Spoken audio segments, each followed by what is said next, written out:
This is Tara Sahota here again. Welcome to Tara Talkies, and thank you very much for watching all my videos. If you did already and if you haven't, I would encourage you to share it with your friends, like and comment below if you need some more lessons, and if there is something particularly you think that I should be doing. I would definitely appreciate your suggestions, and it will be great. It will help me to help others as well. Well, so previously we were discussing about how to sit for your Celban speaking sessions, and I already did my introduction part. And that is important because that's the first things you are going to face when your Celban speaking session is going to start. And in introduction, as I already told you, what are things needs to be taken care of.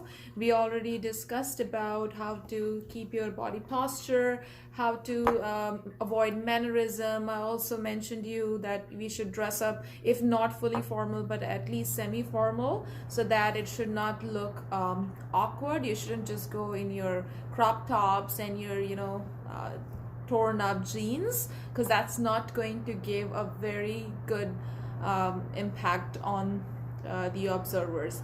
And plus it will fill you with the confidence when you are really ready for your day. You are dressed up nice, and that gives you boost. I'm not saying only dressing up nice will help you pass the exam, but this is one of the factor which is going to help you. And today I am going to be sharing with you the first role play, which will be assessment of the patient.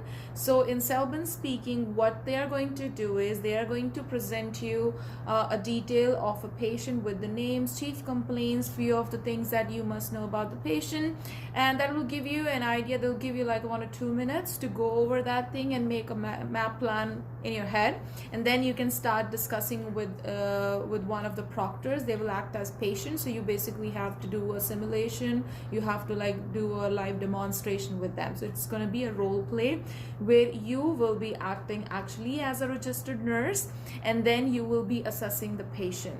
So our confidence here in the role play should be equal to a registered nurse. So you have to behave, you have to feel, you have to move that you are a registered nurse, and you will be doing the assessment. And one more thing I would like to encourage you to think one more time, that this is not going to be testing your nursing knowledge. This is only for your English speaking test, but still I would encourage you not to make mistakes. All right, so keep watching this video and continue to observe this session. If you will have any questions, do comment below, and do like, subscribe, and share with your friends. Thank you. Hello everyone, I have my students here and we are going to have a role play session. So I have Poojan here with me and Davinder here. Davinder, you can say hello. Hi. Okay, so we are going to have a role play session, which is one of my favorite things. So Davinder right now will be acting as my patient, and I, being a registered nurse, is going to do his assessment. And we have a patient situation here where he has come with headache, chief complaints of headache, and I'm going to assess him based on that chief complaint. So pay attention to it. If you have any questions, please don't hesitate to ask, and comment below. Okay, so when you enter the room or when you start this discussion, you will have to give your introduction first, like hi, my name is Tara and I will be your registered nurse for today. I'm going to be asking you some questions regarding what is your problem and what else are your concerns here. I might ask you questions about your your pain, as you're in pain right now. I might ask you questions about your family history or other relevant things, and all the information that you're going to share with me is going to be shared among the other healthcare team members for just the purpose of that we need to treat you or we need to take consideration. Rest everything is kept confidential. Do you have any concerns or questions about it? No. Okay, so after this first disclosure or taken care of the consent from the client, then we are going to start the discussion. It's very important that consent should be taken from our patients, our clients. That's the first step that we are going to do. Okay, so your name, I'm just going to confirm some details with you. Your name is Ranjit Singh. Yes. And can I call you by your first name, or is there anything else you want me to call it by? You can call me as Ryan. Ryan. Okay, wonderful, Ryan. Thank you very much. I'm just going to confirm that your address. So you live at PO Box so and so. Yeah, that's Okay, right. and your date of birth is this. Yes. Correct. All right. Okay, so I just noticed here you mentioned that you came with a complaint of headache. It's very bad. My head is like paining from last 1 to 2 weeks. I'm feeling very bad. Feeling very bad. Are you in pain right now? Yes. Is the light bothering you? Are you okay? Are you comfortable? Yeah, I'm complete. Okay, at any point of a time, if you feel any discomfort, you can ask me to stop. Sure. Okay, so when you say you have a headache, you said it's been like 2-3 weeks. Yes. Are you taking any medication for it? Yes, sometimes before I was taking Tylenol, but right now from last 6 days I'm taking every hour. Every hour? Every 6 hours. Every 6 hour you're taking. Okay, all right. And there is no prescription you have for any No. headache. Okay. And did you try doing any other therapies, like any meditation, or is music helping you? Have you tried doing anything like I that? tried it, but it's not working. It's not working for you. Okay, so let's talk about pain first. So if I ask you on a scale of 0 to 10, where 0 being no pain and 10 being the worst pain imaginable, how would you like to rate your pain? I think it's 8. It's 8. It's really bad. I'm Yes. really sorry about that. All right, so what I'm going to do is I'm going to quickly go over some assessment and then we'll ask the doctor to see you. Does this pain go like anywhere else? Does it radiate anywhere? Sometimes my front part of the head is so painy, Mm-hmm. and sometimes I feel pain at the backside and it's radiating into my neck. It radiates to your neck. Okay. Does it radiate down to your arms or? No, it just up and down. Okay. And like, how about, are you like well tolerating the light and sound around you when that happens? Sometimes noise bothers me. Noise bothers you.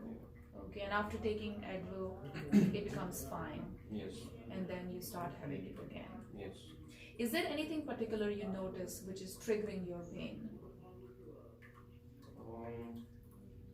like your work, or is there any particular incidents if you're stressed out of something? Is there anything which are the triggering factors for you if you have noticed? Yes, my job is so stressful nowadays because our company season is going on, so Okay. to complete the targets, Okay. I have to work a lot hard. So that's why That can be, so stress can be one of the factors too. Okay, and what about your diet, Ryan? Like, do you cook at home or do you eat outside? I cook by myself. You cook by yourself. Okay, that's great. And what about your like blood pressure?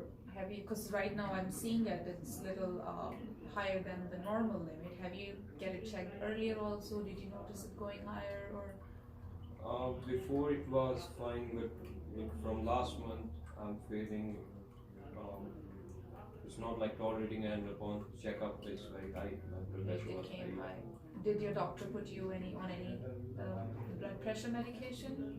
No, he just recommended me some diet modifications. Diet modifications. Okay. And you said you're cooking by yourself, which is good. And who all are there in your family, Ryan? I live by myself. You live by yourself. Do you have any friends who take care of you? I mean, somebody visits you Sometimes, once in a week. once in a week. Okay. All right. And what about your other habits? Like, do you drink alcohol?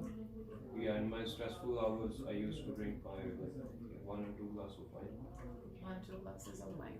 Is that every day or is it on the weekends? Mostly just on weekends. Just on the weekends. So it's just like an occasional Yeah. drinking. Okay. And do you smoke? No. You don't smoke. Okay. Perfect. And have you tried doing any yoga or any kind of meditation? My doctor prescribed me, but it didn't work out because I don't have any time. My job is so stressful and hard, and so I don't have time for meditation. You don't. Yeah. Okay. So have you taken any Advil today? I took it like in the morning at 8 a.m. At 8 but you still have pain. You said you are at the 8 out of 10, Yes. which is a higher pain. Okay, so I have all your details noted down here with me, and I'm just going to call your doctor, and he's just going to observe you and prescribe the medication, or if anything else has to be done, he will be able to let you know. Do you have any questions before I go? No, I'm good. Thank you very much, Ryan. You're welcome. Okay, so this is how we are supposed to conduct an assessment. This is similar to how nurses are going to do an assessment in a clinical setting or in a hospital environment. So we should have an empathetic attitude when we are asking questions. Our tone of voice should be, of course, should not be too harsh, not too authoritative, though we might have to ask questions because we need answers so that the treatment plan can be well created with the doctor, because doctor would need more information too. So at this point of time we are trying to understand more about the patient can have some questions, so give a chance to the patient to share what he feels like or how this disease is impacting him, because it's not only prescribing medications or giving medications what a nurse's job would be, or a doctor's job would be to prescribe, but we need to take care of the overall health of the client.